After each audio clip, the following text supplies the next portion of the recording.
ആശയങ്ങളും അറിവിന് ആനുപാതികമായിരിക്കും.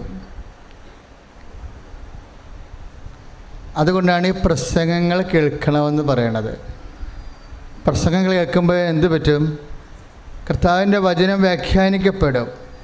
അപ്പോൾ നമുക്ക് ആന്തരികമായ ബോധ്യം കിട്ടും, കർത്താവിനെക്കുറിച്ച് കൂടുതൽ അറിവ് ലഭിക്കും. നിൻ്റെ വിഷയം കുറച്ചുകൂടി സങ്കീർണമാണെങ്കിൽ ഞാൻ പറയും, നീ കുറച്ചുകൂടി സങ്കീർണമായിട്ട് കർത്താവിനെ അറിയണമെന്ന് പറയും. നിൻ്റെ വിഷയം കൂടുതൽ സങ്കീർണമാണെങ്കിൽ നമുക്ക് ചെയ്യാവുന്ന മാർഗം എന്താ? നമ്മൾ സങ്കീർണമായിട്ട് കുറച്ചുകൂടി കർത്താവിനെ ആഴമായിട്ട് അറിയാൻ പരിശ്രമിക്കും. കാര്യം,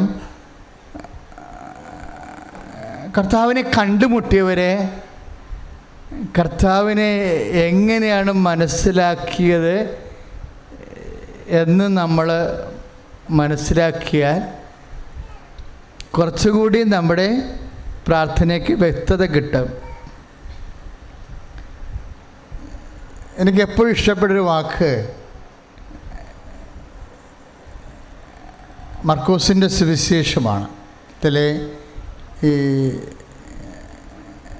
ബർത്തിമേവുസ് എന്ന് പറയുന്നൊരു അന്ധനില്ലേ, 2 അന്ധന്മാരുടെ കർത്താവ് ഏതാണ്ട് ഒരുപോലെ സംസാരിക്കണ കേൾക്കാം.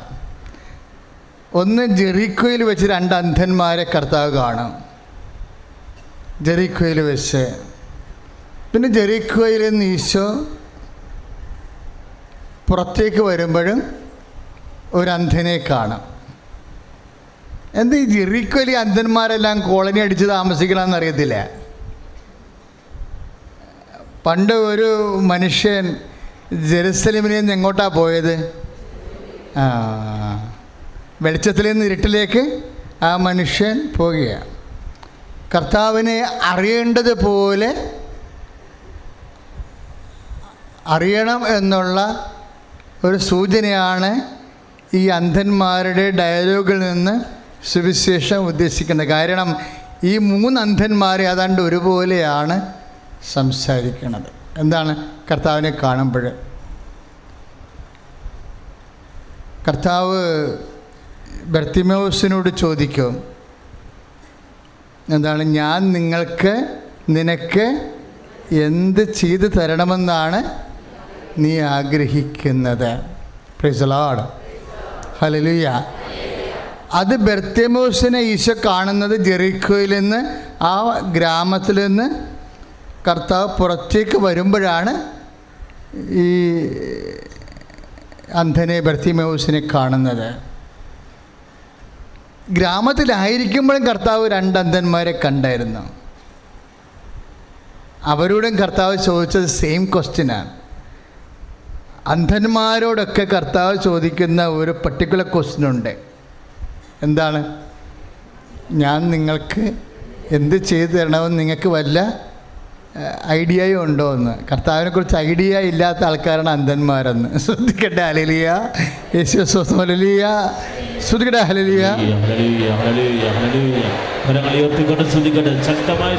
മർക്കോസ് 10:51 ബർത്തിമേവുസിനോട് കർത്താവ് ചോദിക്കണത്. ബർത്തിമേവുസ് അന്ധനാണ്. എന്താണ് ചോദിക്കണത്? ഞാൻ നിനക്ക് എന്ത് ചെയ്തു തരണമെന്നാണ് നീ ആഗ്രഹിക്കുന്നത്? ആ സെയിം സ്ഥലങ്ങളിൽ തന്നെ വെച്ചാണ്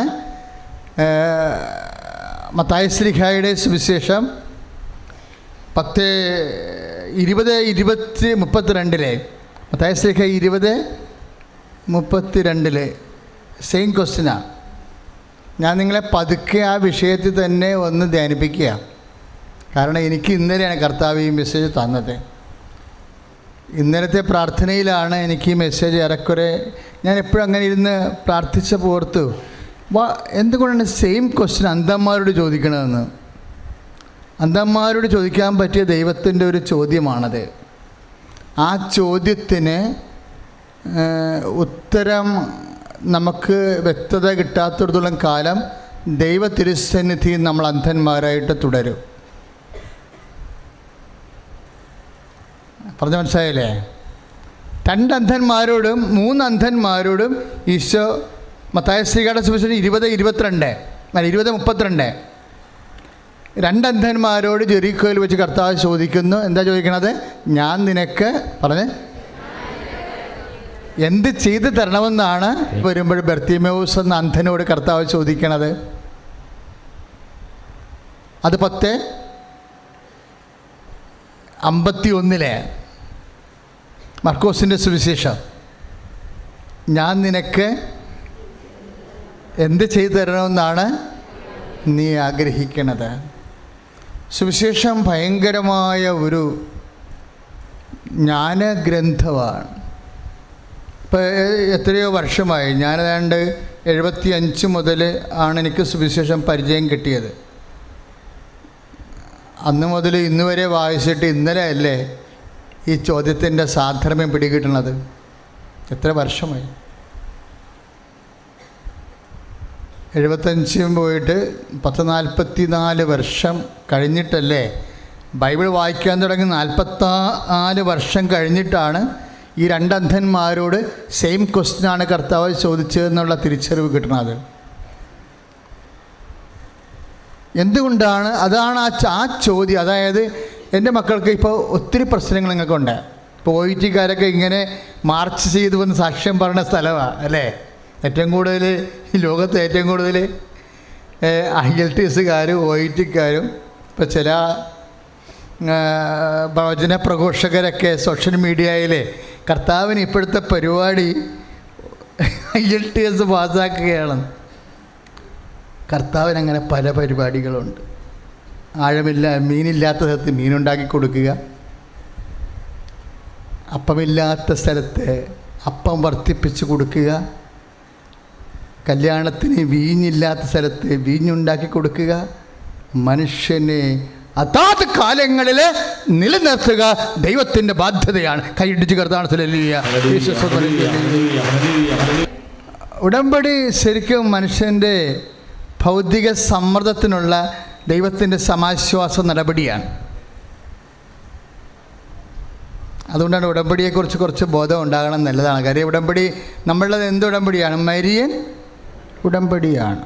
അവർക്ക് വീഞ്ഞില്ല എന്ന് പറയുമ്പോഴേ അമ്മമാതാവിനോട് ഈശോ പറയും, അതെനിക്ക് നിനക്കും എന്ത്, എൻ്റെ സമയം ഇനി ആയിട്ടില്ല. ആകാത്ത സമയമാക്കിയെടുക്കാൻ, നടക്കാത്ത കാര്യം നടത്തിയെടുക്കാൻ അമ്മയുടെ ബോധജ്ഞാനത്തെ തെളിഞ്ഞ് ദൈവം കൊടുത്ത ഒരു മാർഗമാണ്. എന്താണ്? അവൻ പറയണത് പോലെ ചെയ്യുക.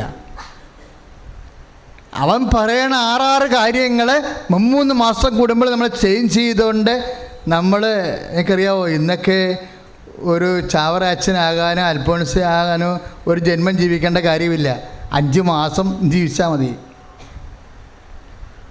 ഇന്നൊരു വിശുദ്ധ ചാവറ അച്ഛനാകാനോ ഒരു അൽഫോൻസമ്മ ആകാനോ നമ്മളൊരു ജന്മം ഇവിടെ ജീവിക്കേണ്ട കാര്യമില്ല. ഈ ഉടമ്പടി പ്രോസസ്സിലൂടെ ഇപ്പം നമുക്കറിയാമല്ലോ 6 കാര്യങ്ങൾ നമ്മൾ ചെയ്യുന്നു ഇല്ലേ, ഒരു 3 മാസം കൊണ്ട്. അടുത്ത 3 മാസം കഴിയുമ്പോൾ ഉടമ്പടി പുതുക്കുന്നു. അപ്പോൾ വേറെ 6 കാര്യങ്ങളാണ് നമ്മൾ ഏറ്റെടുക്കുക ചെയ്യാൻ പോണത് ഇല്ലേ? വേറെ 6 കാര്യങ്ങളാണ്. ഇപ്പം ഈ ആദ്യത്തെ അവൻ പറയണതനുസരിച്ച് കൊണ്ട് ഈ ആദ്യത്തെ 3 മാസം 90 ദിവസം ഉടമ്പടിയുടെ 1-ാം ഘട്ടം. അപ്പോഴും നമ്മൾ രോഗികളെ അവരെ ചികിത്സിച്ചു, അവരെ ശുശ്രൂഷിച്ചു. അപ്പോൾ നമ്മൾ വസ്ത്രമില്ലാത്തവർക്ക് വസ്ത്രം കൊടുത്തു എന്നുണ്ടെങ്കിൽ ആ 90-ന്റെ 1-ാം ഘട്ടം കഴിയുമ്പോൾ 2-ാം ഘട്ടത്തിലേക്ക് പ്രവേശിക്കുമ്പോൾ നമ്മൾ അതിനേക്കാൾ വലിയ കാര്യങ്ങൾ ചെയ്യാൻ വേണ്ടി കർത്താവിനോട് പ്രാർത്ഥിക്കണം. ഇന്നലെ ഒരു ഉടമ്പടി എടുത്ത് ഒരു മഹാവിപത്തിൽ നിന്ന് ഏതാണ്ട് കഷ്ടിച്ച് രക്ഷപ്പെട്ട ഒരു ഭാര്യയും ഭർത്താവും പറഞ്ഞു, അച്ഛാ ആരെങ്കിലും പാവത്തെങ്കിലും 1-2 പെൺകുഞ്ഞുങ്ങളുണ്ടെങ്കിൽ പറഞ്ഞേക്കണേ, ഞങ്ങളവിടെ കല്യാണത്തിന് സഹായിച്ചോളാമെന്ന് പറഞ്ഞു. Price the Lord. അപ്പം ഞാൻ ഈ സംഭവം ഏറ്റെടുത്തു. പക്ഷെ നീതിയായിട്ട് ചെയ്യണ്ടേ, പാവത്തങ്ങളായിരിക്കണം. അപ്പോൾ ഉടമ്പടി 2-ാം ഘട്ടം വന്നപ്പോൾ എന്ത് പറ്റണം? അവർ പാവപ്പെട്ടവരുടെ കല്യാണത്തിന് സഹായിക്കാവുന്ന വലിയ കാര്യങ്ങളാണ് ഏറ്റെടുക്കുന്നത്. അപ്പം അങ്ങനെ ഉടമ്പടി 3-ാം ഘട്ടം കഴിയുമ്പോഴും നീ പഴയതുപോലെ ചൊറിയും കുത്തി ചൊരുക്കി കൊണ്ടുപോയി ഡെറ്റോളം തേച്ചിരിക്കരുത്. നിൻ്റെ ഘടന വ്യത്യാസപ്പെടുത്തണം. ഉടമ്പടി 3-ാം ഘട്ടം വരുമ്പോൾ നിൻ്റെ പ്രേക്ഷിത പ്രവർത്തനത്തിൻ്റെ ഗ്രാവിറ്റി വർദ്ധിപ്പിക്കണം. ഉടമ്പടി 4-ാം ഘട്ടം നീല പേപ്പർ എന്നൊക്കെ പറയുമ്പോൾ നീ ജീവിക്കുന്നൊരു വിശുദ്ധയായിട്ട് മാറണമെന്നാണ് ഉടമ്പടി ഉദ്ദേശിക്കുന്നത്. Price the Lord. കാര്യം ഇതുപോലെ മനുഷ്യനെ വളരെ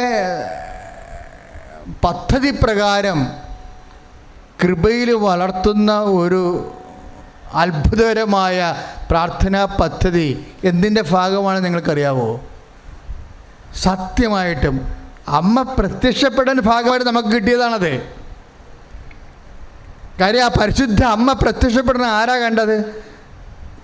ഞാൻ മാത്രമേ കണ്ടിട്ടുള്ളൂ. ഇനിയിപ്പം നിങ്ങളൊക്കെ കാണുമായിരിക്കും. കാര്യം അങ്ങനെയല്ലേ ഇത് അവസാനിക്കത്തുള്ളൂ. ഇപ്പം വിടാന്തോടൊക്കെ ആൾക്കാർ കാണാൻ തുടങ്ങിയിട്ടുണ്ട്. ഇല്ല, ഇപ്പം എത്രേണ്ട 10-12 സാക്ഷ്യമായി. കൃപാസന അമ്മയെ എൻ്റെ മുറിയിൽ ഞാൻ കണ്ടുവെന്നും പറഞ്ഞ് സാക്ഷ്യം പറയുന്നവർ. അതിന് കൂടി വരികയുള്ളൂ. പക്ഷേ നമ്മൾ ഉടമ്പടി വരുന്ന സാക്ഷ്യങ്ങൾ എന്താ? അച്ഛൻ മാത്രം കണ്ടതുകൊണ്ട് സാഹചര്യ തെളിവുകളിൽ ഇവിടെ മഹാസംഭവം നടന്നു എന്നുള്ളത് നമ്മൾ ബോധ്യപ്പെടുന്നത് എങ്ങനെയാണ്? അതിന് സ്ട്രാറ്റജിക്കായിട്ടുള്ള പുതിയ പ്രാർത്ഥന തന്നിട്ട് വലിയ സംഭവങ്ങൾ. ഞാൻ എപ്പോഴും ഈ മഹാസംഭവങ്ങൾ കൃപാസനത്തിൽ അത്ഭുതങ്ങൾ നടന്നിട്ടില്ലെന്ന് വിശ്വസിക്കുന്ന ആളാണ്. കാര്യം അമ്മ പ്രത്യക്ഷപ്പെട്ടാണ് സംഭവിക്കുമ്പോൾ അതിന് ആനുപാതികമായിട്ടുള്ള അത്ഭുതങ്ങൾ നടന്നിട്ടില്ല. കിഡ്നി വരെ ഇല്ലാത്തവർക്ക് ഒരു പ്രാർത്ഥന കഴിയുമ്പോൾ സ്കാൻ ചെയ്ത് നോക്കുമ്പോൾ വേറെ ഇല്ലാത്ത കിഡ്നി, ഒരു കിഡ്നിയെ ഉള്ളെങ്കിൽ വേറെ കിഡ്നി അവിടെ രൂപപ്പെട്ട് വന്നതായിട്ട് ഇവിടെ സാക്ഷ്യം പറഞ്ഞിട്ടുണ്ട്. അതുപോലും അമ്മ പ്രത്യക്ഷപ്പെട്ടാണ് നോക്കുമ്പോൾ ആ സാക്ഷ്യങ്ങൾ പോരാ. ശരിക്കും ഒത്തിരി പ്രതീക്ഷയാണ് നമുക്കുള്ളത് ഉടമ്പടിയിൽ. കാര്യം ഈ കാലങ്ങളിലെല്ലാം മനുഷ്യനെ ഒരേ സമയം തന്നെ അത്ഭുതത്തിൽ ഇങ്ങനെ വിസ്മയിപ്പിച്ച് നിർത്തുകയല്ല ചെയ്യണത്. വ്യക്തിയെ ദൈവ പൈതലായിട്ട് കൺവേർട്ട് ചെയ്യുകയാണ്. വിശുദ്ധീകരണത്തിനുള്ള വ്രതപ്രാർത്ഥനയല്ലേ. അതിൽ നോഹിൻ്റെ കാലം മുതൽ വെളിപാടിൻ്റെ കാലം വരെയുള്ള ദൈവ വെളിപാടുകളെല്ലാം കൊരുത്ത് ഒരു വലിയ സ്വർഗീയ പദ്ധതിയായിട്ടാണ് ഉടമ്പടി നമ്മുടെ ജീവിതത്തിൽ വരദാനമായി മാറുന്നത്. Price the Lord. പ്രാർത്ഥികർത്താവായ ദൈവമേ, ഉടമ്പടി വരദാനങ്ങളിലൂടെ എൻ്റെ ആത്മാവിൻ്റെ വീര്യശക്തിയെ പ്രബലപ്പെടുത്തണമേ.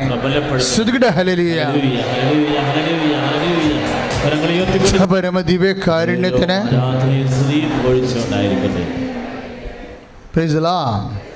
അപ്പം നമ്മുടെ അനുഭവങ്ങൾ ആനുപാതികമായിട്ട് വളരണതിന് എന്താണൊരു അടിസ്ഥാന മാർഗം? നമ്മുടെ ദൈവാനുഭവങ്ങൾ ആനുപാതികമായിട്ട് വളരുന്നതിന് വേണ്ടിയുള്ള അടിസ്ഥാന മാർഗം എന്താണ്? ഈശോയെക്കുറിച്ചുള്ള അറിവുകളും ആനുപാതികമായിട്ട് വളരുകയാണ് ചെയ്യേണ്ടത്. ഈശോയെക്കുറിച്ചുള്ള അറിവുകൾ. അതാണ് ഈ അന്ധന്മാരോട് ഈശോ ചോദിക്കണത്. അന്ധന്മാരോട് മാത്രം എന്താ ചോദിക്കണത്? അതാണ് ചോദ്യം. ഞാൻ നിങ്ങൾക്ക് വേണ്ടി എന്ത് ചെയ്തു തരണമെന്നാണ് നിങ്ങൾ ആഗ്രഹിക്കുന്നത്? അതാണ് ചോദ്യം. അപ്പോൾ നിങ്ങൾ എന്ത് ചോദിച്ചാലും എനിക്ക് ചെയ്തു തരാൻ കഴിയുമെന്നല്ലേ എൻ്റെ അർത്ഥം? മനസ്സിലായില്ലേ? ഇപ്പോൾ ജെറിക്കോയിലെ രണ്ടന്ധന്മാരോടും ജെറിക്കോയുടെ പുറത്ത് ബർത്തിമേയോസിനോടും കർത്താവ് ചോദിക്കുന്ന ഒരേ ഒരു ചോദ്യമാണ്. എന്താണ്? ഞാൻ നിങ്ങൾക്ക് വേണ്ടി എന്ത് ചെയ്തു തരണമെന്നാണ് നിങ്ങൾ ആഗ്രഹിക്കുന്നത്? എൻ്റെ അർത്ഥം എന്താണ്? നിങ്ങൾ എന്താഗ്രഹിച്ചാലും പറഞ്ഞേ. ഒന്ന് ചിന്തിച്ച് നോക്കിയേ. നിങ്ങൾ എന്താഗ്രഹിച്ചാലും എനിക്ക് നിങ്ങൾക്ക് ചെയ്തു തരാൻ കഴിയും. കൈയടിച്ച് കർത്താവ് ഹല്ലേലൂയ. കരങ്ങൾ ഉയർത്തിക്കൊണ്ട് സ്തുതിക്കട്ടെ. ഹല്ലേലൂയ. കർത്താവായ ദൈവമേ, ഞങ്ങൾ അങ്ങയെ സ്തുതിച്ച് പ്രാർത്ഥിക്കുന്ന കർത്താവേ, ഉടമ്പടിയിൽ ഞങ്ങൾ ചോദിച്ചിട്ടുള്ള എല്ലാ കാര്യങ്ങളുടെ മേലും ദൈവത്തിൻ്റെ ശക്തി അഭിഷേകം ചെയ്യണമേ എന്ന് പ്രാർത്ഥിക്കുന്നു. Hallelujah, hallelujah, hallelujah, hallelujah. യേശുവേ, യേശുവേ, യേശുവേ. Price the Lord. അപ്പോൾ മത്തായി ശ്ലീഹായുടെ സുവിശേഷം 20-ാം അധ്യായം 32-ാം വാക്യം മറന്നു പോകരുത്. രണ്ടന്ധരോട് കർത്താവ് ചോദിക്കുന്നതാണ്. അതുപോലെ തന്നെ മർക്കോസ് എൻ്റെ 10-ാം അധ്യായം 51-ാം വാക്യവും മറന്നു പോകരുത്. രണ്ടും ഒറ്റ ചോദ്യമാണ്. രണ്ടും അന്ധരോട് ചോദിക്കുന്നതാണ്. എന്താണ്? ഞാൻ നിങ്ങൾക്ക് എന്ത് ചെയ്തു തരണമെന്നാണ് നിങ്ങൾ ആഗ്രഹിക്കുന്നത്? അപ്പം അതിൻ്റെ അർത്ഥം എന്താണ്? നിങ്ങൾ എന്താഗ്രഹിച്ചാലും എനിക്ക് നിങ്ങൾക്ക് ചെയ്തു തരാൻ കഴിയും. എനിക്ക് ഇന്നത്തെ സാക്ഷ്യങ്ങളിൽ ഭയങ്കര വലിയ സാക്ഷ്യങ്ങൾ നടന്ന ദിവസമാണെന്ന്, എങ്കിലും എൻ്റെ ഹൃദയത്തെ തൊട്ട ഒരു സാക്ഷ്യം അല്ല. അതായത് എനിക്ക് ആദ്യത്തെ സാക്ഷ്യമില്ലേ, എന്നാ സാക്ഷ്യം? ഈ ഞങ്ങളുടെ വീട്ടിൽ കുറേ അരിച്ചാക്കുകളൊക്കെ ഇട്ട് കച്ചവടം നടത്തിയവരാണ് ഞങ്ങൾ. അവസാനം 1 കിലോ അരി വാങ്ങിക്കാൻ പോലും ഞങ്ങൾക്ക് പാടായിരുന്നു എന്ന് പറഞ്ഞില്ലേ. അവർ ഇനിയും കർത്താവ് അനുഗ്രഹിക്കും. എന്താ കാര്യം എന്നറിയാമോ? ഈ നാട്ടുകാരുടെ മുമ്പിൽ വന്ന് അവരുടെ എളിമയോടെ അവിടെ അവസ്ഥകൾ പറഞ്ഞ് കേട്ടെ, എന്ത് ഹൃദ്യമാണ് കേൾക്കാൻ. നമുക്ക് ഫീൽ ചെയ്യും അത് പറയുമ്പോൾ. അവരത് സത്യസന്ധമായിട്ട് പറയണതാണ്. കാര്യം നമ്മൾ എളിമയോടെയും വിനയത്തോടെയും കർത്താവിൻ്റെ തിരുസന്നിധിയിലും ദൈവജനത്തിൻ്റെ മുമ്പിലും നമ്മുടെ വിശ്വാസം ഏറ്റു പറയുമ്പോൾ ഈ എളിമ എന്ന് പറയുന്നത് വല്ലാത്ത ഒരു സംഭവമാണ് ബൈബിളിൽ. ഇപ്പം യാക്കോബ് 4:4 പറയണില്ലേ, 4:6 കർത്താവ് എളിമയുള്ളവന് കൃപ കൊടുക്കും. എളിമയുള്ളവന് കൃപ കൊടുക്കും. എളിമ എപ്പോഴും നമ്മൾ ശ്രദ്ധിക്കണം. അതായത് അപ്പോൾ എനിക്കങ്ങനെയാണ് ആ സാക്ഷ്യം കേട്ടപ്പോൾ എനിക്ക് ഫീൽ ചെയ്തത്. എന്നിട്ട് ഇവരെ എന്നാ സംഭവിക്കണമെന്ന് വെച്ച് കഴിഞ്ഞാൽ അവരുടെ ജീവിതത്തിൽ ഒന്നുമില്ല, 0 ആയിപ്പോയി. അതെ, ഒരുമാതിരിപ്പെട്ട ജീവിക്കാൻ പച്ചപ്പുണ്ടായ ആൾക്കാർ പിന്നെ 0 ആയിക്കഴിഞ്ഞാൽ അവർക്ക് സഹിക്കാൻ പറ്റത്തില്ല. അതിൻ്റെ ഒരു ഇമോഷണൽ ബാക്ക്ഗ്രൗണ്ട് വല്ലാത്ത പെയിൻഫുള്ളാണ്. അത്യാവശ്യം മര്യാദ ജീവിച്ചിട്ടതിന് ശേഷമേ എല്ലാം തകർന്ന് തരിപ്പണമായിട്ട് പിന്നെ 0 വരുമ്പോഴേ നമുക്ക് പിടിവിട്ട് പോകും. നമ്മുടെ അത്ര ഒരു സാക്ഷ്യമാണ്. പിന്നെ അങ്ങനെ പിടിവിട്ട് പോകുമ്പോൾ അവരുടെ പിടി എന്താ? ആരോ കൂട്ടുകാരികൾ പറഞ്ഞു, കൃപാസനത്തിൽ മാതാവുണ്ട്, അവിടെ വന്ന് പറഞ്ഞാൽ എന്തെങ്കിലും സമാധാനം ഉണ്ടാകും. അപ്പം അവർ ഇല്ലാത്ത അപ്പം ആ ചട്ടായി അവസാനം ലോട്ടറി ടിക്കറ്റ് വാങ്ങിച്ച് നിരത്തിപ്പോയിരിക്കുന്ന ഒരു കാഴ്ചയില്ലേ ഇല്ലേ? അപ്പം ആദ്യമേ ആ ബിസിനസ്സാണെങ്കിൽ കുഴപ്പമില്ല. ഇവർ കുറേ വലിയ കച്ചവടമൊക്കെ ചെയ്തിട്ടാണ് അവസാനം കുറഞ്ഞ് വന്ന അവസാനം തെരുവിലായിപ്പോയി. അപ്പം അത് അപ്പോഴേ വൈഫ് എന്ന രീതിയിൽ അവർ അത്ര ചെറുപ്പമല്ലേ അവർക്കും കുഞ്ഞിനും അത് അപ്പായി ഇങ്ങനെ ലോട്ടറി ടിക്കറ്റും കൊണ്ട് ഇത്രയൊക്കെ നന്നായിട്ട് ജീവിച്ചിട്ട് അവസാനം എല്ലാം തേച്ച് മുടിഞ്ഞ് കഴുകിപ്പോയി അവസാനം നിരത്തിൽ പോകുമ്പോൾ സങ്കടമുണ്ട്. അങ്ങനെ സങ്കടത്തിൻ്റെ തീരത്ത് ഇരിക്കുന്ന സമയത്താണ് അവരെ വിളിക്കണത്. ആര്? കൃപാസനത്തിലെ അമ്മ എല്ലാവരെയും അനുഗ്രഹിക്കുന്നുണ്ടെന്നും പറഞ്ഞ് വിളിക്കുക. ഇപ്പം പയ്യാവൂരിന്നൊക്കെ അമ്മ കണ്ണൂരിന്ന് അവർ പറഞ്ഞിട്ടില്ലേ, എൻ്റെ വീട് കണ്ണൂരിന്ന് പിന്നെയും അകലെയാണ്, പയ്യാവൂരാണെന്നൊക്കെ പറയണില്ലേ, 50 കിലോമീറ്റർ പിന്നെ അകലെയാണെന്നാണ് പറയണത്. അവിടെ നിന്നാണ് 7 മാസം അടുപ്പിച്ച് മുടങ്ങാതെ വരണത്. എന്തിനാ വരണത്? അവിടെ ഉള്ളിൽ കർത്താവ് ഒരു ബോധ്യം കൊടുത്തിട്ടുണ്ട്. എങ്ങനെയായാലും 3-4 രൂപയെങ്കിലും ചിലവാകും അവിടെ നിന്ന് ഇവിടെ വരുമ്പോൾ. അവർക്ക് ഉള്ളിലൊരു ബോധ്യം കൊടുത്തിട്ടുണ്ട്, കർത്താവ് എന്നെ പരീക്ഷയുടെ കാലം കഴിയുമ്പോൾ എൻ്റെ വിശ്വാസത്തിന് കർത്താവ് മറുപടി പറയുമെന്ന്. ദൈവപൈതലേ, എൻ്റെയും നിൻ്റെയും പരീക്ഷയുടെ കാലം കഴിയുമ്പോൾ കർത്താവ് നമ്മുടെ വിശ്വാസത്തിന് മറുപടി പറഞ്ഞില്ലെങ്കിൽ കർത്താവ് ഉയർത്തന്നിട്ടില്ലെന്ന് എൻ്റെ അർത്ഥം. പറഞ്ഞാൽ മനസ്സിലായില്ലേ? എന്താ കാര്യമെന്നറിയാവോ? ദൈവത്തിൻ്റെ സത്യസന്ധതയിലാണ് നമ്മൾ വിശ്വസിക്കണത്. Praise the Lord, hallelujah.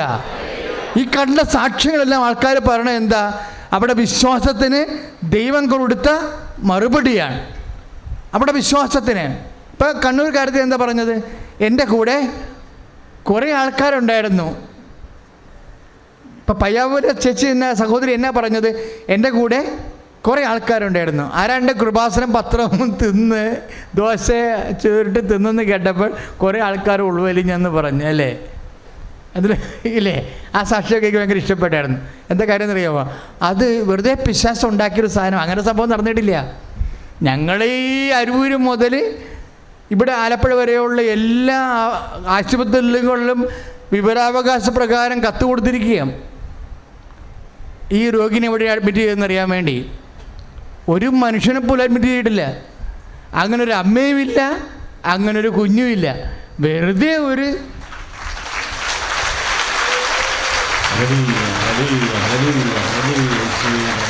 അപ്പോൾ ചിലർ പറഞ്ഞ് ഇത്തരം അസംബന്ധം പറഞ്ഞ് പരത്തിയിൽ കേസ് കൊടുക്കാൻ പറഞ്ഞു. കേസ് കൊടുത്തിട്ടുണ്ട്. എവിടെയാണെന്നറിയാവോ? ദിബിഡ. അത് പറയേണ്ട പാട്ടി പറഞ്ഞിട്ടുണ്ട്. ഞാൻ പറഞ്ഞു ഇതൊന്നും മാനുഷ്യമായി കൈകാര്യം ചെയ്യണ വിഷയമല്ല.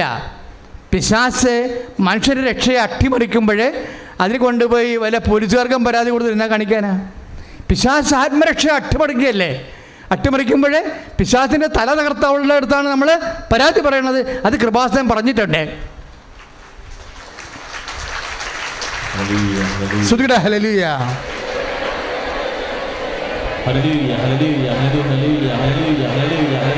കരങ്ങൾ ഉയർത്തിക്കൊണ്ട് സ്തുതിക്കട്ടെ.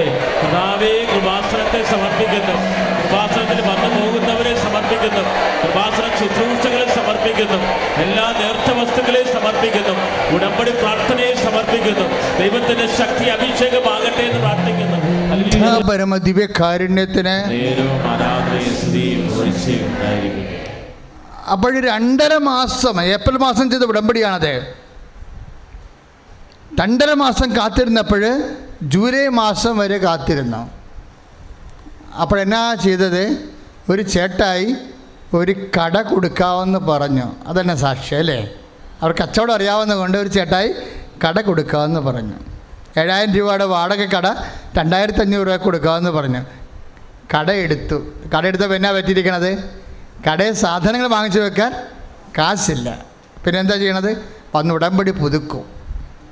പിന്നെ ചെയ്ത പരിപാടി എന്താണ്? ഉടമ്പടി പുതുക്കിയിട്ട് അമ്മയോട് പറയും, അമ്മേ കട കിട്ടിയതിന് നന്ദി പറയണം, പക്ഷേ കാലണ അതിൻ്റെ സാധനം വാങ്ങിച്ചു വെക്കാനില്ല എന്ന് പറയും. ഉടമ്പടി പുതുക്കി ചെല്ലുമ്പോൾ ആദ്യം ഫോൺ വിളിച്ച ആൾ തന്നെ പറയും, നിങ്ങൾക്ക് എത്ര രൂപ വേണമെന്ന് ചോദിക്കും. എത്ര രൂപ വേണമെന്ന് ചോദിക്കും. ദാറ്റ് മീൻസ് എന്താണ്? അമ്മയുടെ കയ്യിൽ ഇതെല്ലാം ഉണ്ട്. നിങ്ങളെ കൂട്ടുകാരതാണ് തന്നത്, അളിയനാണ് തന്നത്, അയൽവാസിയാണ് തന്നത് എന്നൊന്നും പറയണ്ട. ഇതെല്ലാം അമ്മ നിങ്ങൾക്ക് കൈ കിട്ടാൻ പറ്റുന്ന രീതിയിൽ ഓരോരുത്തർ കൊടുത്ത് വെച്ചേക്കണതാണ്.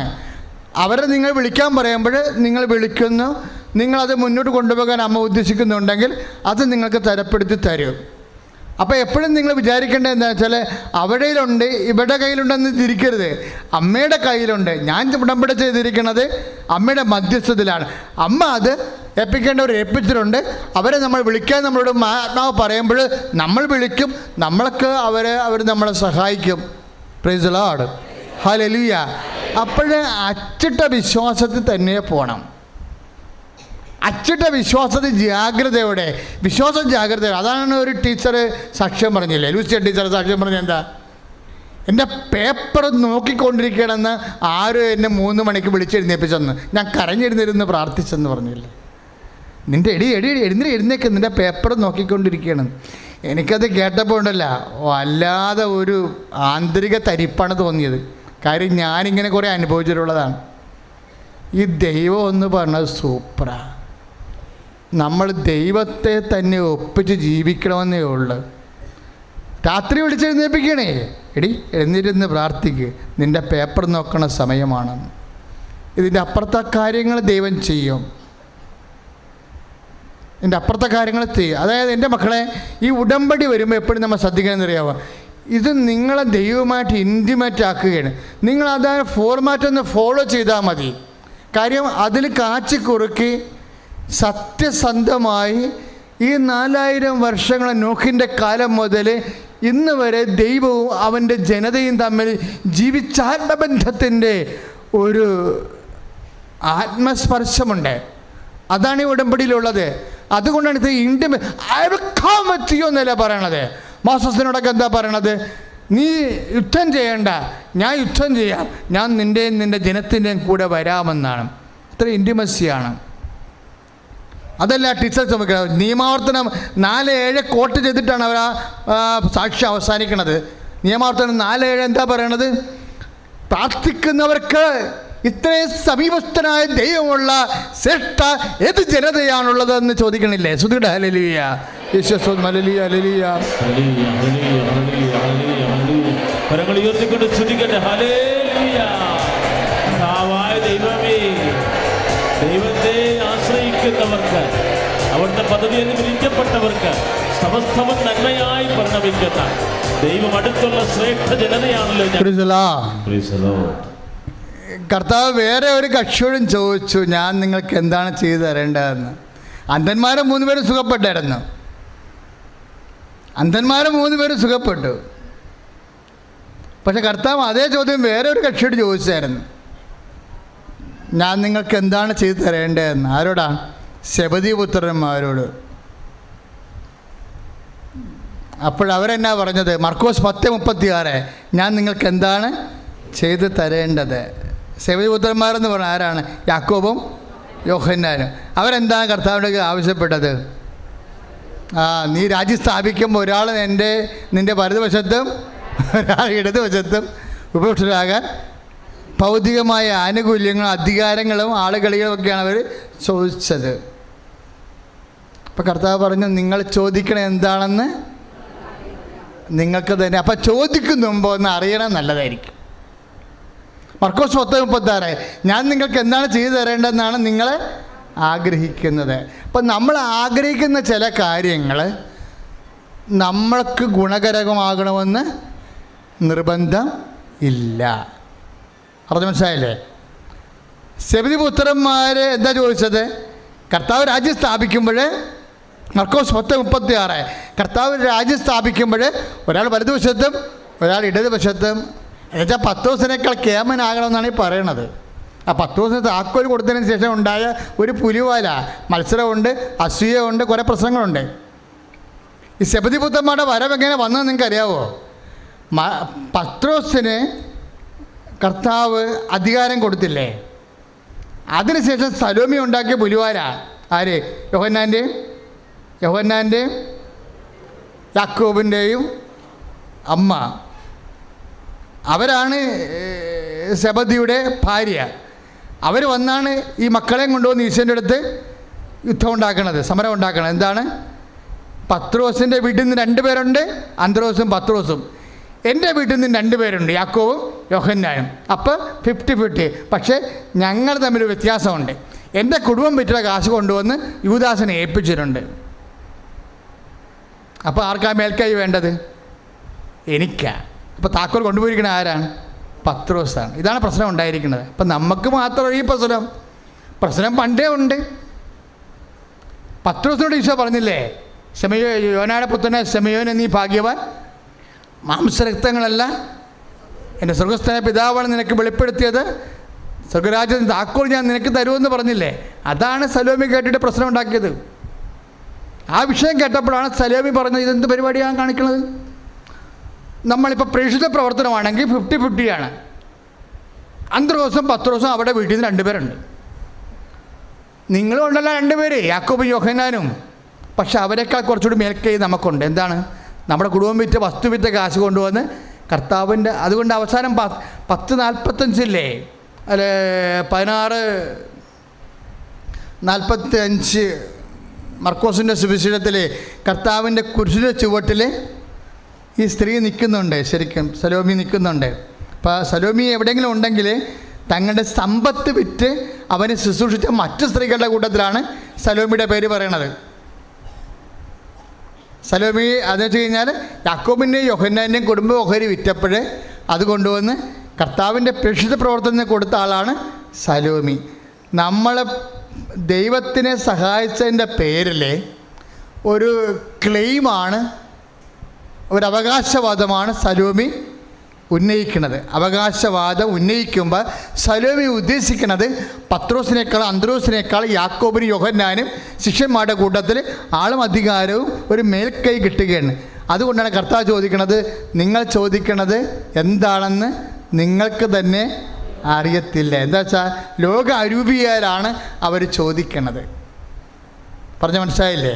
ഇപ്പം ലോക അരൂപിയാൽ നമ്മൾ ചോദിച്ചാൽ നിങ്ങളുടെ ക്ലെയിമൊന്നും അത് വെച്ച്, ലോക അരൂപി എന്ന് പറഞ്ഞാൽ എന്താണെന്ന് അറിയാമോ? മത്സരിച്ചുകൊണ്ട് ദൈവത്തോട് ചോദിക്കുക. ഇപ്പം നിങ്ങളുടെ അനുജത്തിയുടെ മക്കൾ കാനഡയിൽ പോയെന്നും പറഞ്ഞുകൊണ്ട് നിങ്ങൾ കെട്ടിയെടുത്ത് കാനഡയിൽ, ഉത്തരം എന്താണ്? ദൈവഹിതമാണ്. ഏറ്റവും ചെറിയ ഉത്തരം എന്താണ്? നമ്മുടെ ആഗ്രഹം നിറവേറുന്നതാണ്. പറഞ്ഞ മനസ്സിലായ?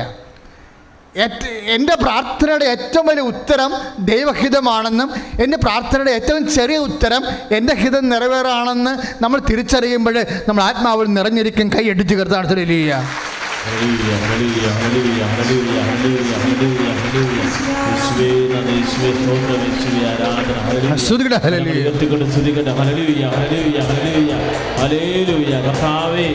ഞാൻ പ്രാർത്ഥിക്കുന്നതെല്ലാം ലഭിക്കാൻ ദൈവത്തിൻ്റെ പരിശുദ്ധാത്മാവ് അഭിഷേകമായി തീരണമേ എന്ന് പ്രാർത്ഥിക്കുന്നു. തീരാരോഗികൾ ചെയ്താൽ നിങ്ങൾ ഡെസ്പാകരുത്. നിങ്ങൾ പ്രാർത്ഥിക്കുമ്പോൾ ഈശോയോട് പ്രാർത്ഥിക്കണം, കർത്താവായ ദൈവമേ, ചില കാര്യങ്ങൾ ഞാൻ ആഗ്രഹിക്കുന്ന പോലെ ആഗ്രഹിക്കുന്ന സമയത്ത് നടന്നില്ലെങ്കിലും എനിക്ക് ഇച്ഛാഭംഗം ഉണ്ടാകാതിരിക്കാൻ അങ്ങയുടെ തിരുമനസ് നിറവേറ്റിയ,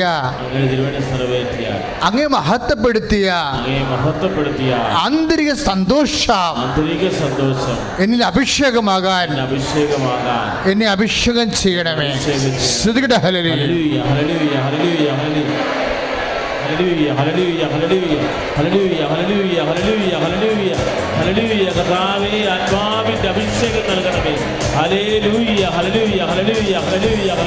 ഇനി കർത്താവിനോട് പറയുന്ന വേറെ ആളുണ്ട്, നീ ചോദിക്കണത് എന്തും ദൈവം നിനക്ക് തരുമെന്ന് എനിക്കറിയാം എന്ന് കർത്താവിനോട് പറയുന്ന വേറൊരാളുണ്ട്. ആരാണത്? മാർത്ത. ഇതിങ്ങനെ റെക്കോർഡ് ചെയ്യണേ ബൈബിളിലെ. നീ ചോദിക്കണത് എന്തും ദൈവം നിനക്ക് തരുമെന്ന് എനിക്കറിയാം എന്ന് പറയണ ആളാരാ? മാർത്ത. ലാസറിൻ്റെ പെങ്ങള് മാർത്ത. യോഹന്നാൻ 11:22. യോഹന്നാൻ 11:22. ഇത് കണ്ട, റിപ്പീറ്റ് ചെയ്യണം, കണ്ടല്ലേ? Same dialogue, same language repeat ചെയ്യണം. സെബദി പുത്രന്മാരോട് മാത്രമേ നോ പറയുന്നുള്ളൂ.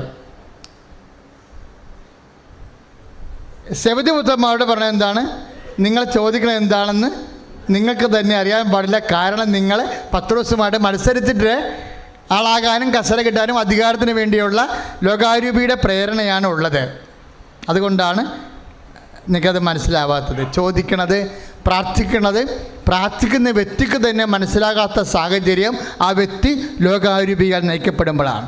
ഈ കൊടുത്ത പോയിന്റ് മനസ്സിലായോ? പ്രാർത്ഥിക്കുന്ന വ്യക്തിക്ക് തന്നെ എന്താണെന്ന് മനസ്സിലാകാത്തതിൻ്റെ കാരണം ആ വ്യക്തി ലോകാരൂപിയാൽ നയിക്കപ്പെടുമ്പോഴാണ്. കൈ അടിച്ചു കർത്താൻ ഹല്ലേലൂയ.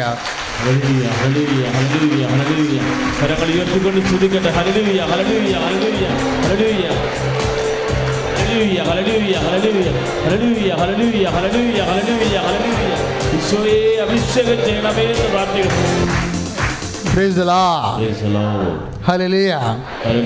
ഇവിടെ ഈശോ കൊടുക്കുന്ന ഉത്തരം എന്നാ മാർത്തായോട് പറയണത്? മാർത്തായുടെ സിറ്റുവേഷൻ നോക്കണം. അതായത് ലാസർ ചത്ത് ചീഞ്ഞ് കല്ലറയുടെ അകത്ത് ഇരിക്കുകയാണ്. അവളുടെ കുടുംബത്തിൻ്റെ തൂണും പോയി, തുണയും പോയി, ഇണയും പോയി, എല്ലാം പോയി. അവൾ ഒറ്റയ്ക്ക്, അവളുടെ അനിയത്തി മാത്രമേ ഉണ്ട്. ഭയങ്കര ട്രാജഡിയാണ്. ഈ ട്രാജഡി നിന്നുകൊണ്ട് പ്രാർത്ഥിക്കാൻ ഭയങ്കര ഒരു പവറാണ്. ഏറ്റവും വലിയ പ്രാർത്ഥന ഏതാണെന്നറിയാം മക്കളെ? ഏറ്റവും വലിയ പ്രാർത്ഥന നീ ഏത് സിറ്റുവേഷനിൽ പ്രാർത്ഥിക്കുന്നു എന്നുള്ളതാണ്. നമ്മുടെ പ്രാർത്ഥനയെ ഗ്രാവിറ്റി ഉള്ളതാക്കണത്, നമ്മുടെ പ്രാർത്ഥനയെ ഈയമാണ്, പിച്ചളയാണ്, വെള്ളിയാണ്, സ്വർണ്ണമാണോ എന്നാക്കണത് നീ എപ്പോഴാണത് പ്രാർത്ഥിച്ചതെന്ന് അറിയുമ്പോഴാണ്. പറഞ്ഞ മനസ്സിലായില്ലേ?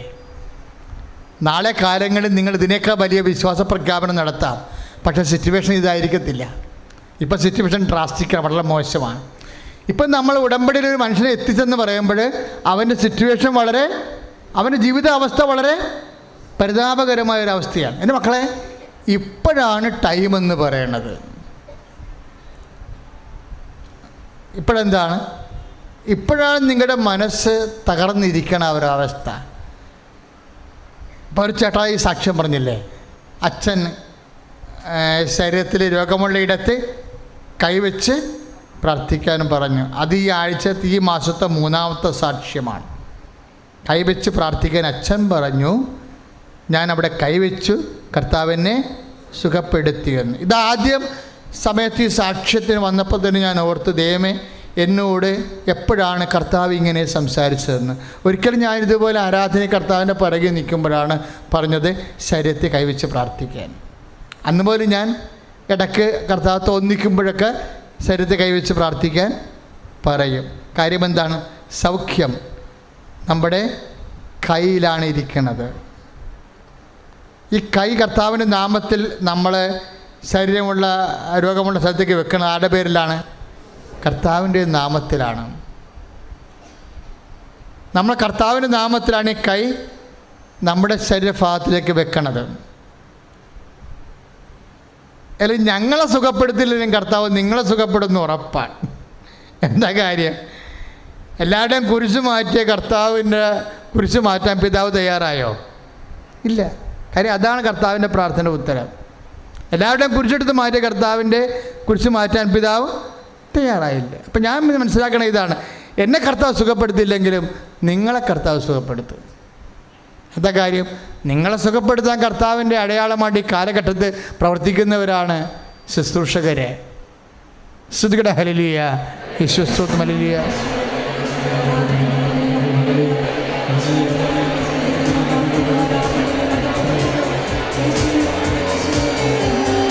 ഇന്ന് തരിപ്പണമായ സമയത്താണ് മാർത്ത പറയണത്, കർത്താവേ, യോഹന്നാൻ 11:22, കർത്താവേ നീ ചോദിക്കണത് എന്തും ദൈവം നിനക്ക് തരുമെന്ന് എനിക്കറിയാം. അപ്പം ചോദിക്കുന്നതിനേക്കാൾ കൂടുതലാണ് അവിടെ കൊടുക്കുന്നത്. അന്ധന്മാർക്ക് കൊടുത്തത് എന്താണ്? ചോദിച്ചത് അത്രയും കൊടുത്ത്. ഭർത്തിമാവിനോട് ചോദിച്ചല്ലേ, ഞാൻ നിനക്ക് വേണ്ടി എന്താ ചെയ്യേണ്ടത്? Lord, I want to see, നിനക്ക് കാണണമെന്ന് പറഞ്ഞു. അപ്പം കർത്താവിൻ്റെ കണ്ണുകളിൽ തൊട്ടു, കണ്ണ് തുറന്നു, അവൻ കണ്ടു, കർത്താവിനെയും കണ്ടു, ലോകത്തെ മുഴുവൻ കണ്ടു. ചോദിച്ചത് തന്നെ കൊടുത്തു. ഇപ്പം മാർത്ത എന്താ പറയണത്? അത് തന്നെ ബർത്തിമേവൂസ് പറഞ്ഞത് തന്നെ മാർത്ത പറയണത്.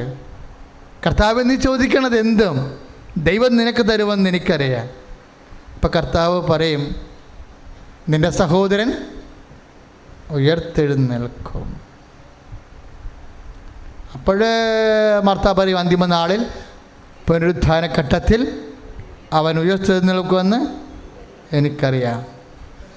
അപ്പോൾ ഈശോ പറയും, നിനക്കറിയാത്ത വേറെ ഒരു അറിവുണ്ട്, I am the life resurrection. നിനക്കറിയാത്ത വേറെ ഒരു അറിവുണ്ട്. എന്താണ് മാർത്ത? അന്തിമ നാളിൽ പുനരുത്ഥാന ഘട്ടത്തിൽ നിന്റെ സഹോദരൻ ഉയർത്തെഴുന്നേൽക്കുമെന്നല്ല, അതിനേക്കാൾ വലിയൊരു അറിവുണ്ട്, ഞാനാണ് പുനരുത്ഥാനവും ജീവനും. കൈയടിച്ച് കർത്താവ് ഹല്ലേലൂയ.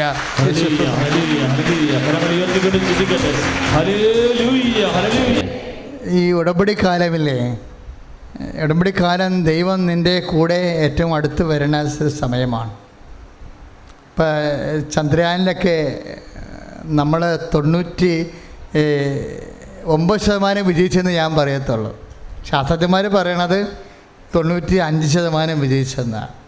എനിക്ക് അത് ഫോളോ ചെയ്തപ്പോൾ തോന്നിയത് 99% വിജയിച്ചെന്നാണ്. കാര്യം നമ്മളവിടെ എത്തി, നമ്മുടെ ലാഡർ ചന്ദ്രനിൽ ഇറങ്ങി, ക്രാഷ് ഓർ സോഫ്റ്റ്, അതിപ്പോൾ അടുത്ത ട്രയൽ ആൻഡ് എററിൽ നമ്മളത് മെയ്ഡപ്പ് ചെയ്യും. ചന്ദ്രൻ്റെ ദിശ ഇങ്ങനെ മാറിക്കൊണ്ടിരിക്കുകയല്ലേ ചില സമയത്ത്. ഇപ്പം ചന്ദ്രൻ അടുത്ത് വരുന്ന ഒരു സമയമുണ്ട്, ഇപ്പോൾ 4 ലക്ഷത്തി ചില്ലാനം കിലോമീറ്റർ അകലെ പോണ ഒരാൾ 3,75,000 കിലോമീറ്റർ അടുത്ത് വരുന്ന സമയമുണ്ട്. അപ്പോൾ ഈ ഇതുപോലെ തന്നെയാണ് ദൈവവും നമ്മളും തമ്മിൽ. ഉടമ്പടി കാലത്ത് ദൈവം നമ്മുടെ അടുത്ത് വരുന്നൊരു കാലമാണ്. ഉടമ്പടി കാലം എന്ന് പറയുന്നത് എന്താണ്? ദൈവം നമ്മുടെ അടുത്ത് വരുന്നൊരു കാലമാണ്.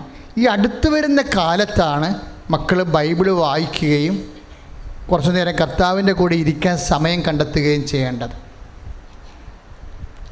ഈ കാലത്ത് ബൈബിള് മറ്റു കാലങ്ങളെക്കാൾ നന്നായിട്ട് മനസ്സിലാകും. പറഞ്ഞ മനസ്സിലായില്ലേ? ഇക്കാലങ്ങളിൽ നിങ്ങൾ ബൈബിൾ വായിക്കുമ്പോൾ മുമ്പത്തെ കാലത്തേക്കാൾ ബൈബിള് നന്നായിട്ട് മനസ്സിലാകുകയും ദൈവം അതിലൂടെ നമ്മളോട് സംസാരിക്കുകയും ചെയ്യും. ഇപ്പം എന്നാ പറയണത്? ഞാൻ നിനക്ക് വേണ്ടി എന്ത് ചെയ്തു തരണമെന്നാണ് നീ ആഗ്രഹിക്കുന്നത് എന്നുള്ള ചോദ്യത്തിന് ഒരു വിശ്വാസി തിരിച്ച് കർത്താവിൻ്റെ അടുത്ത് ആ വിശ്വാസം അർപ്പിക്കണ ഭാഗമാണ് യോഹന്നാൻ 11:22. എന്താണ്? കർത്താവേ, നീ ചോദിക്കണത് എന്തും ദൈവം നിനക്ക് തരുമെന്ന് എനിക്കറിയാം. ബർത്തിമേവുസിനെ അറിയത്തില്ല. ബർത്തിമേവുസിനെ അറിയത്തില്ല. അതുകൊണ്ട് അവനോട് നീ ചോദിക്കേണ്ടി വന്നു, ഞാൻ നിനക്ക് വേണ്ടി എന്താണ് ചെയ്തു തരേണ്ടത്. മാർത്ത ബർത്തിമേവുസിനേക്കാൾ ഉയർന്ന വിശ്വാസിയാണ്. മാർത്ത 2 അന്ധന്മാരെക്കാൾ ഉയർന്ന വിശ്വാസിയാണ്. അവിടെ 2 കണ്ണുകൾ തുറന്ന് തന്നെ ഇരിക്കുകയാണ്. ശരീരത്തിൻ്റെ മാത്രമല്ല, ആത്മാവിൻ്റെ കണ്ണും തുറന്ന ആളാണ് മാർത്ത. മാർത്ത പറഞ്ഞു, കർത്താവേ, ബർത്തിമേവുസിനെ പോലെയല്ല ഞാൻ. നീ ജെറിക്കോയിൽ കണ്ടുമുട്ടിയ അന്ധന്മാരെ പോലെയല്ല. I know who you are. എനിക്കറിയാം നീ ആരാണെന്ന്. നീ ദൈവത്തോട് ചോദിക്കുന്നത് എന്തും ദൈവം നിനക്ക് തരും എന്ന് എനിക്കറിയാം. അപ്പോൾ കർത്താവ് പറഞ്ഞു, ഈ അറിവിനേക്കാൾ വലിയൊരു അറിവുണ്ട് മാർത്ത. എന്താണ്? ഞാൻ പുനരുത്ഥാനവും ജീവനുമാകുന്നു. അപ്പം നിത്യജീവൻ വരെ ഒരു അറിവിൻ്റെ അടിസ്ഥാനത്തിലാണെന്നാണ് യോഹന്നാൻ പറയണത്. ഏകസത്യദൈവമായ നിന്നെയും നീ യേശു ക്രിസ്തുവിനെയും അറിയുകയാണ് നിത്യജീവനെന്ന് യോഹന്നാൻ 17:3 പറയുമ്പോൾ അത് തന്നെയാണ് Yohannan 11:25. I am the life and resurrection. ഞാനാണ് ജീവനും പുനരുത്ഥാനവും. നമ്മുടെ നിത്യജീവൻ വരെ അറിവിൻ്റെ അടിസ്ഥാനത്തിലാണെങ്കിൽ അത്ഭുതങ്ങൾ, എല്ലാ അടയാളങ്ങളും നിൻ്റെ അറിവിൻ്റെ അടിസ്ഥാനത്തിലാണെങ്കിൽ എൻ്റെയും മുമ്പിലുള്ള what is the option? Persist. എന്ത് ഓപ്ഷനാണ് നമ്മുടെ മുമ്പിൽ ബാക്കി നിൽക്കുന്നത്? കർത്താവിനെ അറിയുക. പ്രാർത്ഥനയിലൂടെ ആയാലും വചനവായനയിലൂടെ ആയാലും ഉപവാസത്തിലൂടെ ആയാലും കാരുണ്യ പ്രവൃത്തികളിലൂടെ ആയാലും you must know Jesus Christ. നമ്മൾ കർത്താവിനെ അറിയുന്നു. അറിവിൻ്റെ ആധിക്യത്തിലാണ് നമുക്ക് അനുഭവം ലഭിക്കാനിരിക്കുന്നത്. അതിൻ്റെ ഏറ്റവും വലിയ വസന്തകാലമാണ് ഉടമ്പടിക്കാലം. കൈയടിച്ച് കർത്താവിനെ കരങ്ങൾ ഉയർത്തിക്കൊണ്ട് സ്തുതിക്കട്ടെ. Hallelujah, hallelujah. കർത്താവേ, ഞങ്ങളുടെ ഉടമ്പടിയിലിരിക്കുന്ന അവസ്ഥയെ, ഉടമ്പടി കാലത്തെ കർത്താവിന് സമർപ്പിക്കുന്നു. ഞങ്ങൾ സഭയിലെ എല്ലാ നിയോഗങ്ങളുടെ മേലും കർത്താവേ അഭിഷേകം ചെയ്യണമേ. നിത്യതേജസ്സിന്റെ അഭിഷേകം കണ്ണീരിനും നിത്യത വരെയുള്ള ആത്മാവിന്റെ പ്രശ്നങ്ങൾക്കും ഒരേ ഉത്തരമാണെന്ന് അറിയുന്ന ഈ ഉടമ്പടി കാലത്ത് അതിന്റെ മുഴുവൻ അനുഭവങ്ങളിലേക്ക് എത്തിപ്പെടുവാൻ ആവശ്യമായ ആത്മശക്തിയാൽ അടിയനെ അഭിഷേകം ചെയ്യണമേ.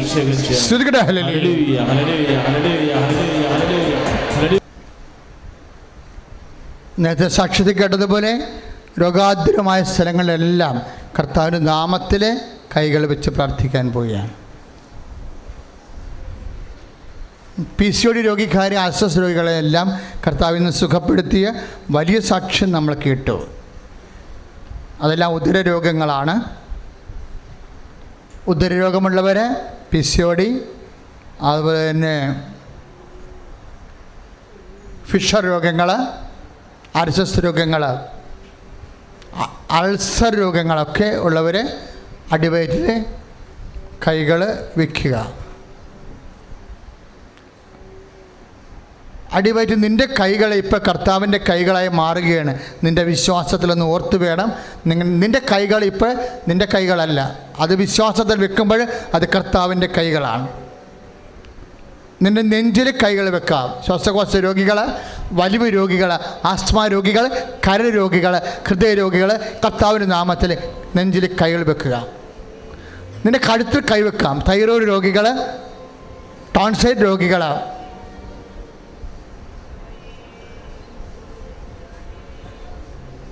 കഴുത്തിൽ കൈവെക്കുക.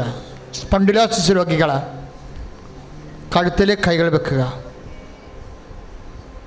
ശിരസിന് വേദനയുള്ളവരെ ചെനിയിൽ കൈകൾ വെക്കുക. കണ്ണിന് കാഴ്ചക്കുറവുള്ളവരെ, ചെവിക്ക് കേൾവിക്കുറവുള്ളവരെ ശിരസിൽ കൈവെക്കുക. നടുവേദനക്കാരെ നടുവിൽ കൈവെക്കുക. കിഡ്നി വേദനക്കാരെ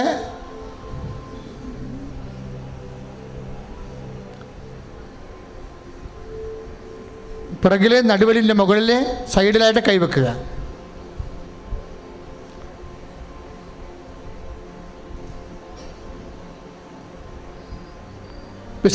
ത്വക്ക് രോഗികളുണ്ട്, വിസർപ്പ് രോഗികളുണ്ട്. അവർ കൈകളെ ശരീരത്തിൽ വെക്കുക.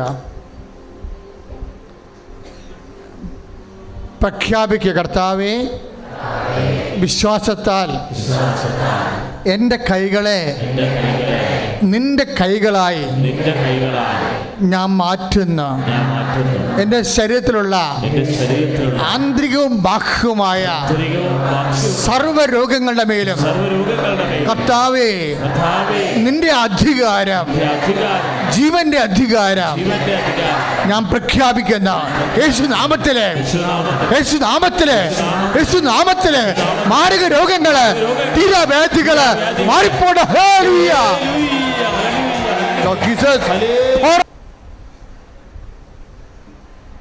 സ്ഥലം വിറ്റുമാറാത്തവര്, സാമ്പത്തിക ബാധ്യതയുള്ളവര്, വീടില്ലാത്തവർ, സ്ഥലമില്ലാത്തവർ, ജോലിയില്ലാത്തവർ, വരുമാന മാർഗമില്ലാത്തവർ, കുടുംബകലഹങ്ങൾ, കോടതി കേസുകൾ, അതിർത്തി തർക്കങ്ങൾ, ഭാഗ ഉടമ്പടി നടക്കാത്തവർ, ടെസ്റ്റ് എഴുതുന്നവർ, ഇൻ്റർവ്യൂവിന് അറ്റൻഡ് ചെയ്യാൻ പോകുന്നവർ, നൈപുണ്യ പരീക്ഷകൾ, യോഗ്യതാ പരീക്ഷകൾ, ഡേറ്റ് ഇട്ടിരിക്കുന്നവർ, അച്ഛൻ പ്രാർത്ഥിക്കാൻ പോകുമ്പോൾ ശക്തമായി സ്തുതിക്കട്ടെ. Hallelujah. Lord Jesus Christ for peace. കർത്താവേ, കർത്താവേ, കർത്താവേ, അങ്ങയുടെ മക്കളെ സ്പർശിക്കണമേ കർത്താവേ. കർത്താവേ, വിശുദ്ധമായ രക്തത്താൽ തളിക്കണമേ കർത്താവേ.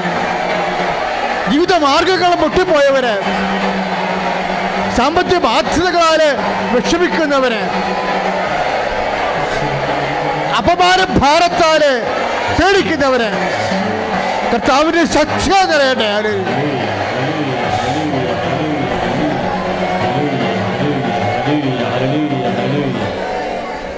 ഭയമുള്ളവര്, മനുഷ്യരുടെ മുമ്പിൽ അപമാനം വന്നു പോകുമോ എന്നോർത്ത് ഭയക്കപ്പെടുന്നത്.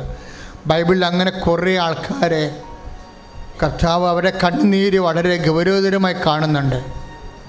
എലിസബത്ത് വരെ പറയണത് മനുഷ്യരുടെ മുമ്പിലുള്ള അപമാനം കർത്താവ് നീക്കി തന്നുവെന്നാണ്.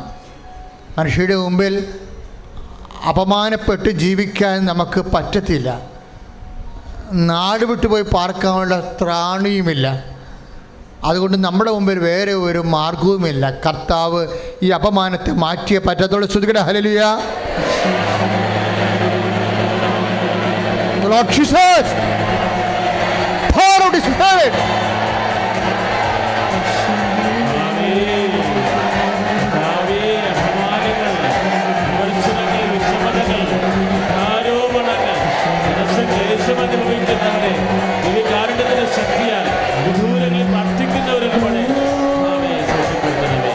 പരിശുദ്ധ പരമ ദിവ്യകാരുണ്യത്തിന്, പരിശുദ്ധ പരമ ദിവ്യകാരുണ്യത്തിന്. മക്കൾ ദുർനടപ്പിൽ അകപ്പെട്ടിരിക്കുന്നവരെ, അതിൻ്റെ പേരിൽ വിവാഹം താമസിക്കുന്നവരെ, വന്ന വിവാഹം നഷ്ടപ്പെട്ടു പോകുന്നവരെ, എന്തിനെന്നറിയാൻ പാടില്ലാതെ കുഴങ്ങുന്നവരുടെ മേൽ കർത്താവിൻ്റെ ശക്തി ലഭിക്കട്ടെ. മക്കളുടെ മേൽ കർത്താവിൻ്റെ തിരുരക്തം തളിക്കപ്പെടട്ടെ. ഹല്ലേലൂയ.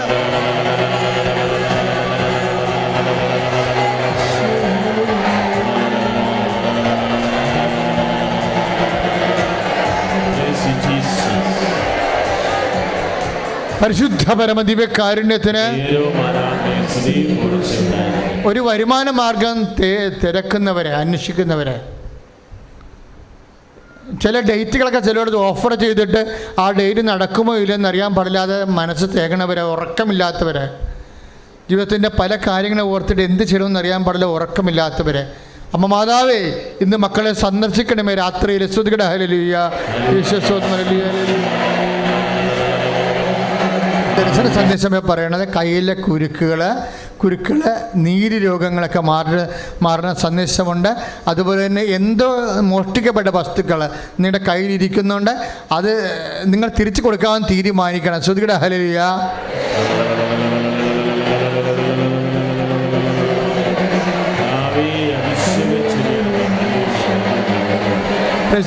കണ്ണുകളെ കർത്താവ് സുഖപ്പെടുത്തുന്ന കണ്ണുകളുടെ തടിപ്പ്, കണ്ണുകളുടെ പോളൊക്കെ തടിപ്പ് കൂടുന്നു, അകത്ത് ചുവപ്പ് നിറം കൂടുന്നു, കരികരിപ്പ് കൂടുന്നു, കണ്ണുകളുടെ മൃദുത്വം നഷ്ടപ്പെടുന്ന കണ്ണുകളെ കർത്താവ് സുഖപ്പെടുത്തുന്നു. സ്തുതിയുടെ ഹല്ലേലൂയ.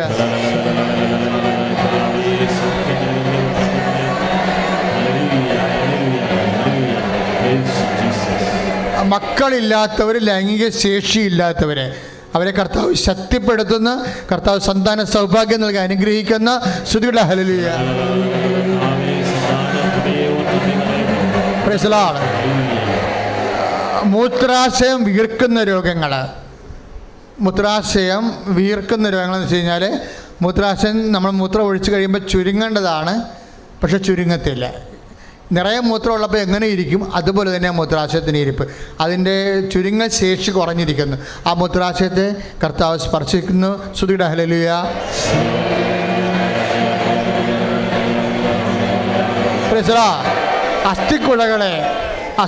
കൈകളുടെ അസ്ഥിക്കുഴകളുടെ സ്വാധീനം പോയിട്ട് മടക്കാനോ തിരിക്കാനോ പറ്റണില്ല, അവിടെ സ്റ്റിഫായിട്ടിരിക്കുന്നു. നിങ്ങൾക്കല്ലെങ്കിൽ നിങ്ങളുടെ വീട്ടിലുള്ളവർക്കാണ് സൗഖ്യം. നിങ്ങൾ സ്തുതിച്ച് പ്രാർത്ഥിക്കട്ടെ. സ്തുതിയുടെ ഹല്ലേലൂയ. ഉദ്യോഗം, സ്ഥലം മാറ്റം, യാത്രകളെ സമർപ്പിക്കുക. സ്തുതിയുടെ ഹല്ലേലൂയ.